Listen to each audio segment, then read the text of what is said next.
believe in that every single filmmaker is here for this work.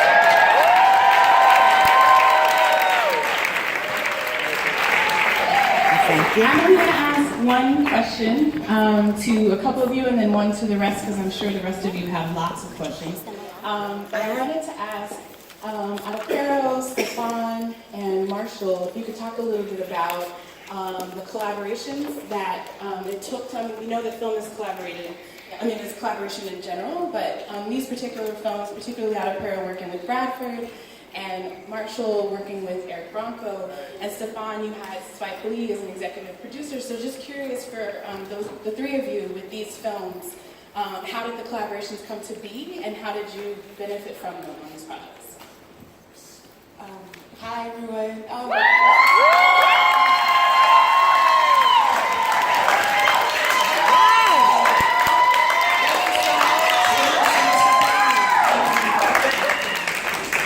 I'm so nervous right now. Okay, this film was pure collaborative from like top to bottom. I was in LA, I was feeling very frustrated. I was there for some award ceremony. My little brother and my younger brother and my little sister were there. And I was just expressing frustration. And they were like, look, we've been wanting to do something with this for a while. We need to do it. They basically like gave me like the talk. And then, so I heard that, but I was so scared, and I just was like, I felt that it was true. I was so scared, and then I just kind of put it to the side, and then been talking with my friend, really good friend, Esther DeRothschild, who's a producer. And we've been friends for a really long time, and we worked together on my first short film, and I've been talking with her ad nauseum about just life and creativity and Nina Simone, and she sent me an article that Ta-Nehisi Coates wrote on the Elegance called Nina Simone's Face. And I read that, and then I was in my apartment, and I was just like I was talking out loud, and that article, please find it if you can, talk a lot about specifically what it means to be a Black woman in America with a specific set of features and a specific set of skin tone, and relating it to Nina Simone and her music, and I just had all these feelings, and I called Esther and I was like, and then I went over and I just like talked at her for like an hour, and then at the end she was like, okay, so when are we doing this film? So it's simple, and I knew the only person that could shoot this film for me was Bradford, and so Bradford is very busy. I pinned him down. He happened to be in New York. I was going to go anywhere he was just to like talk to him, and he happened to be in New York. I met him at the Armory. He was working with Sean Peters and Hans Charles on this project, and I hung out with him all day just waiting for a chance to talk with him. And then in the dinner break for like 5 minutes, I just had this like somewhat of an idea, and I was like talking at him, and he was just looking at me, and he was like, yeah, whatever, let's do it. And so once he said let's do it, then ish got real, and then from that point on, and then we met this wonderful woman, Becky Morrison, who has an amazing company called The Light. And so we didn't even know what we didn't know, and we just talked to her saying about this idea. So then we talked, she was like, I'm coming on board. And then from that point on, it was just, all these people. I'm someone, I don't like to ask for help, but I didn't have time to not want to ask for help. And I just reached out to people and friends, and can you help me do costumes? Can you do hair?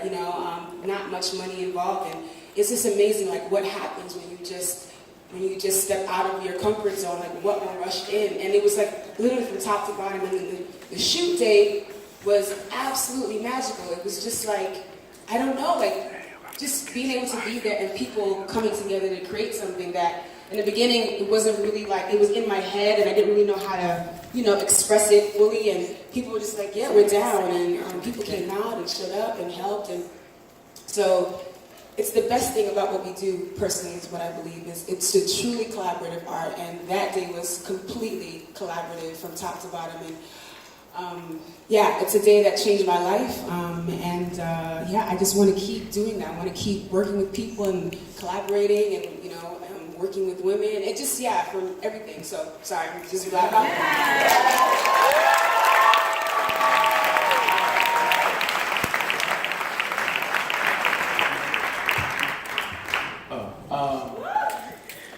First and foremost, I have complete goosebumps with being in the same block with these wonderful filmmakers. I cried, I cheered, I stomped. Every one of you guys are geniuses, and thank you for having me here.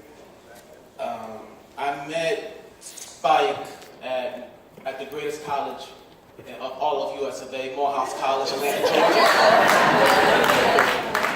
And I begged him 3 times for an internship. And when he finally gave in, I said, brother, hook a brother up. He said 3 times. So I said, yeah, man, 3 times. And I got an internship at 40 Acres. I worked my ass off there, and I begged him to be my mentor. I got into NYU, and we continued to continue our mentorship. And my second year film, he saw it. He said it was trash. And I never want to hear him say those words again. So, during the summer when Mike Brown got murdered and Eric Garner got murdered, I decided to tackle police brutality, but in a different way. And when I brought the script to Spike, he said, finally, something to work on. And since then, I kept sending him drafts, and I signed up for the Spike Lee Grant Foundation, and he gave it to me, and I was like, great, I could work on the project. Then when casting came along, I want to shout out to my actors who are here, Ed and Duncan Smith.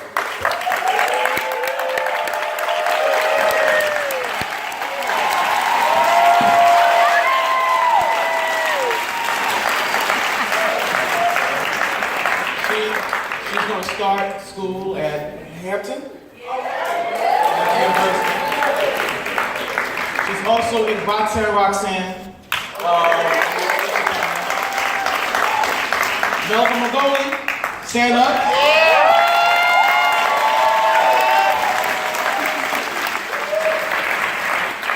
And Alex Emanuel, is he here? There he is, Alex.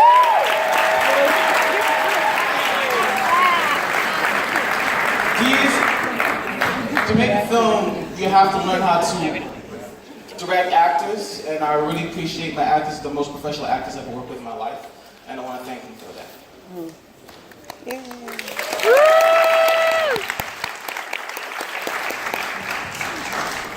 So first I want to say thank you, Blackstar, for bringing us out here to this.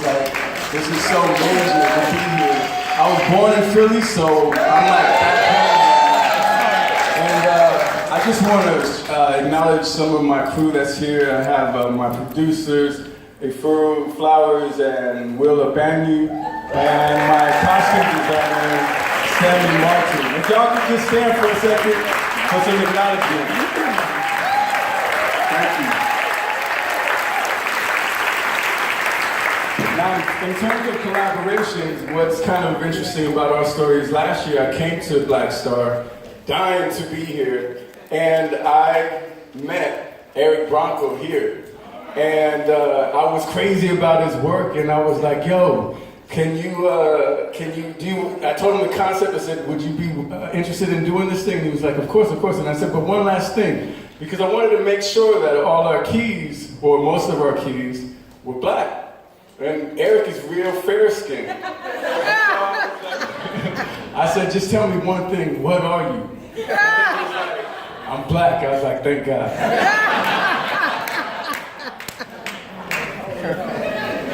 Thank you. My other question is for Terence and for Elegance.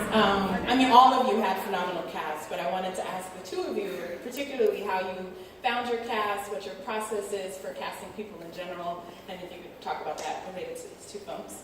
Sure. Hey, thanks everybody for coming out to.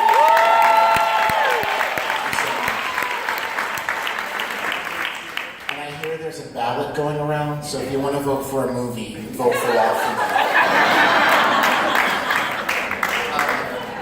Yeah, in terms of the casting of the film, I just want to give a shout out to my crew that's here, Mr. Chester Aljournal, my life partner, my creative partner, my everything on this planet Earth.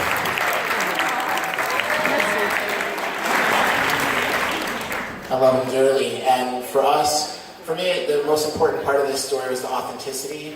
I'd seen a lot of projects made about the trans community, a lot of different types of media that include Vogue and Shade and reading and the terminology and all that kind of stuff. But very few times do I ever see people from the community being casted. And one of the things that we like to say is that ballroom is like our own black gay version of Hollywood. So in that regard, I felt as though the experience I had as a photographer, I published a book about this scene called Bound by Night a few years ago, and my experience as a documentary filmmaker with the film Pair Kids to Life kind of set me up to where I could go to Hollywood and find the best people. And specifically, I had Chester. So pretty much as I was writing this script, I was on Facebook stalking the people that you saw, the iconic Brenda, Holder, Milan, the legendary Aaliyah King, and everyone else in the project were all parts of the ballroom scene. Our judging panel is iconic. These are like rankings within that world, you know? So if you're iconic, it's like being like Diana Ross, you know? So having those people at arms, at a stone's throw, and having a partner like Chester who was paying attention to me while I was working made the casting, you know, very seamless and straightforward. And we lucked out, or rather we were blessed to have such talented people in the ballroom scene to collaborate with.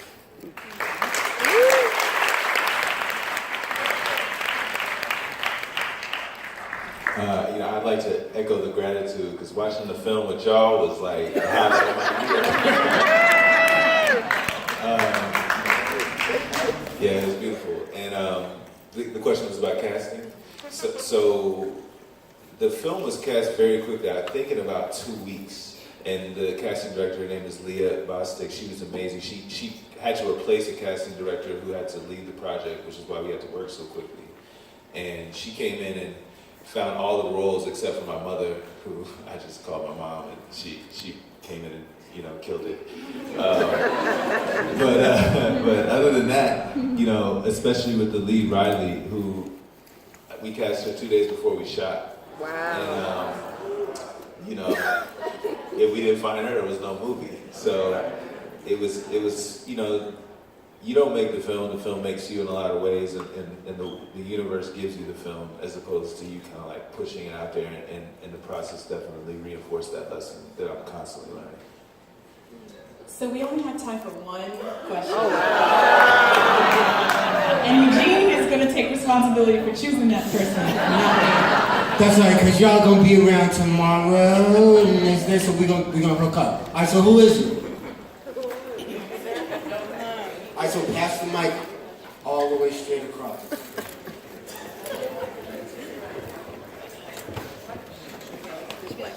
Hi, thank you so much for the films. They were beautiful. So my question, so I'm a middle school teacher. I teach 6th grade. And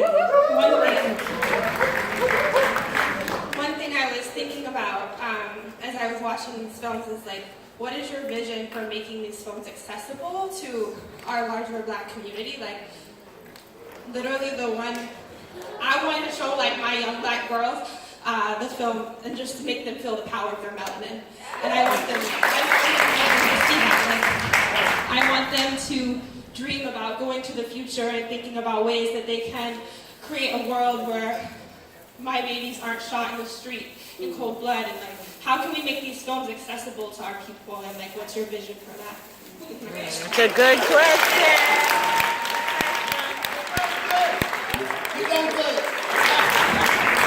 I gotta say, as of like 4.5 hours ago, I have a new niece. That she doesn't have a name yet. She'll name herself soon. But you know, that question is particularly invested in that, and I think it's why I made my film. And I think in general, you know, the platforms exist. You know, we can all put our films online, but I think it's about finding the resources to get attention around it and get people to look at it. A lot of that is like, you know, you all, and I know you all will spread the word. I don't think that's something, I think that's something we can count on, but I think that we need to find ways to track resources to push the word out there to people in the, you know, in the flyover states, you know, or, you know, the people who don't have access to the Black stars of the world. And I think that's hugely important to identify the people in the community who can find ways to fund the marketing process. I want to show my film in the schools. I'm working on that with a couple of schools right now in Brooklyn. So I'm very fortunate with that. With the regular market, I'm planning to have this film be on HBO Go because of American Black Film Festival was part of the HBO competition. And I want to continue making film like this. And I'm fortunate enough for Spike Lee to jump on this film to make it into a feature film as producer.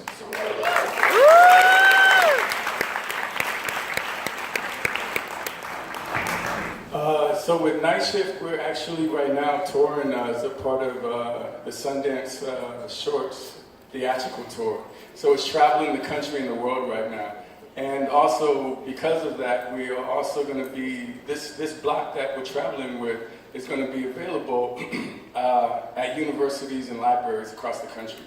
So, and at the end of the festival tour, we'll be on Vimeo staff picks. So it'll be available to everybody.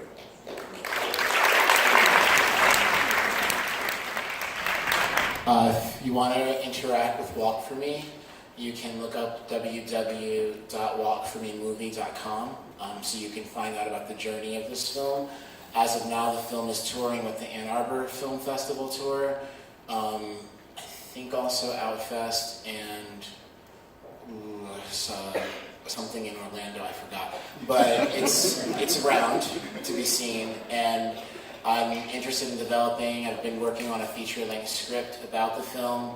I have a suite of other projects that are in development, in some stage of development, that are set within this world. So, if you want to find out about what's next, just Google me. It's Elegance Bratton. Thank you.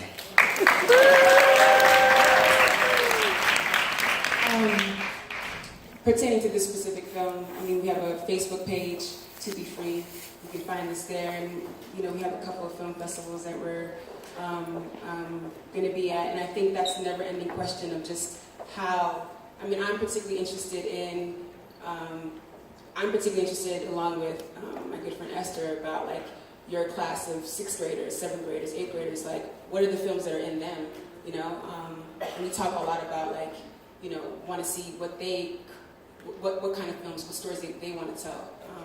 I think for me that's kind of the vision and the goal for Esther and for myself. I'd like to see more of just people taking agency and power and just sharing their stories just because people want to hear them and they have stories to tell. So I'm definitely open to, if people want to talk about that, let's do it. Or if you know of any places where, this film should be, please find me or any of my crew right over here, and yeah.